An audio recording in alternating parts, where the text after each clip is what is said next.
एक और बड़ी खबर इस वक्त आपके सामने बता दें। टीएमसी के उम्मीदवार जहांगीर खान, अजय पाल शर्मा पर जहांगीर खान का पलटवार सामने आया है। जहांगीर खान कह रहे हैं कि कुछ लोग केंद्रीय बलों के साथ घूम रहे हैं।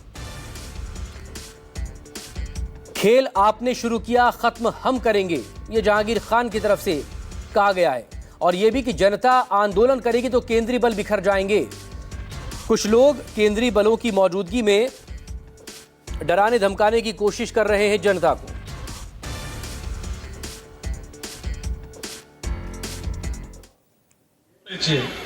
শেষটা কিন্তু আমরা করব।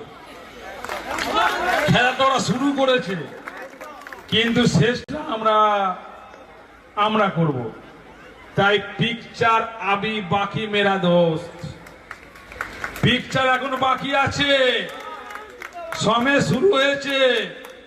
তোমরা ভাবছো নিজেকে কয়েকটা সিআরপিএফ নিয়ে বড় বড় বাতালা দিচ্ছ, কিন্তু আজকের বঙ্গনগর 1 নম্বর অঞ্চলে মানুষ যদি হেঁটে যায় না, সিআরপিএফ হাওয়ায় উড়ে যাবে।